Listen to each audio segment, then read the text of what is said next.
Now, the UK is going to give Rwanda at least an extra 15 million quid to sign a treaty to take on migrants who arrive by small boats. I thought we'd done that already. We have already done it, but we're doing more. It seems extraordinary when nothing's yet happened. Anyway, the money is apparently going to be on top of the 140 million already given to Kigali as part of that arrangement to accept those undertaking the perilous journey across the Channel. And all this comes after the Supreme Court ruled the Rwanda plan was unlawful. So we're putting more money into something that isn't yet working. And we're told we can't do. Maybe won't have a chance of working.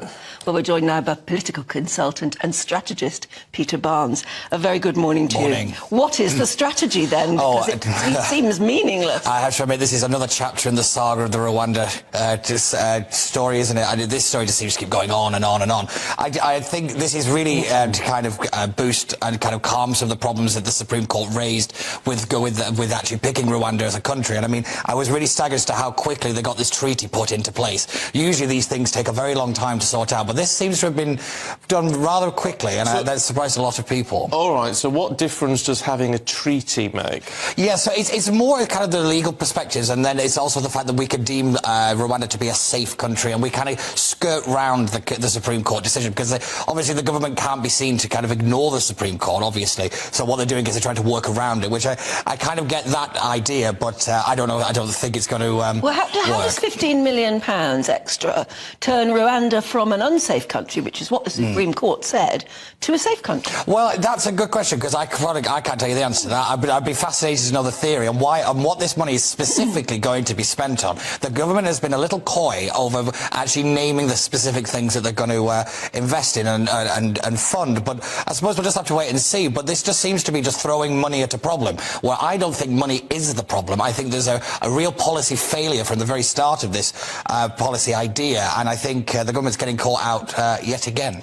It's very odd, because 15 million quid, look, it's a lot of money to us. Yeah. But in terms of government spending or what it would actually buy in a country, it's peanuts. Yeah, it's a drop in the ocean in reality. But then if we look at how much money we've spent on tackling the migration crisis and how little result we've got, I think a lot of people will be wondering, well, you know, what are we getting back for our money? Let's look at the 500 million that we gave to France over 3 years. Would we really say that they've been pulling the weight? Was that money well spent? Is this going to be money well spent? The government just seems to keep having to do anything it can think of, but anything it's trying to do isn't working, and I think that's where the problem is.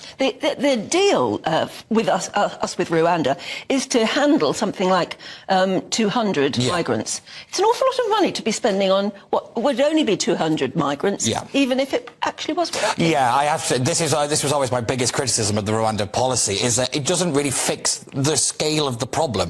I think the government has now started to notice, and I noticed this when James Cleverly became Home Secretary, that this is part of a package. You know, it's not just the single policy idea, which for a long time the government kind of argued that this was going to fix everything, and now obviously they've been caught out yet again. But yeah, this was always my biggest criticism, that in reality this policy isn't going to be that much of a deterrent, and I don't believe it's going to fix it. Why not a deterrent? Because look, if the treaty works and therefore we can skirt round the Supreme Court and send people there. The idea is, if you arrive on a small boat, you will be picked up, taken to the airport, pretty much, and sent to Rwanda, where you will then be processed. Yeah. So, if that's the case, why wouldn't that act as a deterrent? Because I actually think the biggest problem is actually in the processing of asylum claims. If you actually look at what the Home Office asks and what they're allowed to ask, what they don't ask, it's not really as stringent and as kind of aggressive as I actually think it needs to be, which is where you get a lot of people kind of playing the system as well. But that would change, because they're not going to fork out all this money and take people to Rwanda only for 95% of them to be flown back. Well, we can only hope that it would change, but I think you might have more trust in the Home Office than I do at the moment. Blind faith. Yeah, that seems to be the government policy at the moment, blind faith. But given that we took in legal migrants last year was 740,000, it's still such a big issue, and and such a small solution. Oh, yeah. Expensive, but small. Yes, so I think actually tackling the kind of scale of legal migration into this country is, I think, probably a better use of this kind of level of money. I think we need massive reforms to tackle that problem, where we look at like student visas and that kind of thing, rather than this. I mean, the issue is with that huge migration figure, which has caused a lot of upset. Yeah.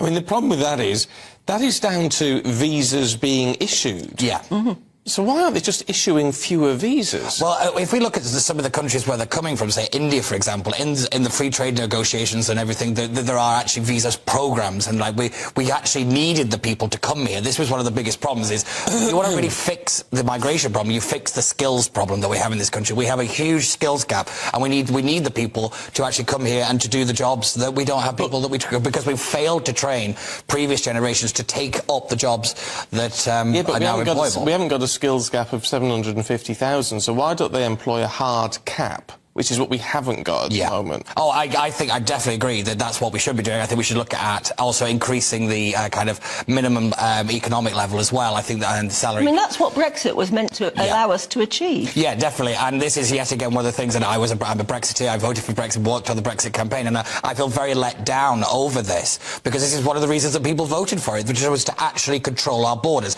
If you look at what's happening, I don't think anybody, even the most ardent Brexiteer, will argue that we have control over our borders. Despite maybe in legal terms we do, but in practicality we just don't. No. Okay, It's Peter. a mess. Yeah, thank you very much indeed. Good to talk to you. I know there are there are implications, like one of the biggest numbers of students coming in, students and their dependents. And if you cut those numbers significantly, what impact does it have on universities and how they fund and all the rest of it? But if we don't want 750,000 people coming in, then don't let 750,000 people in. Can't be a shock to the system. You must know how many visas you're issuing. It does make you wonder what they do at the Home Office, doesn't it?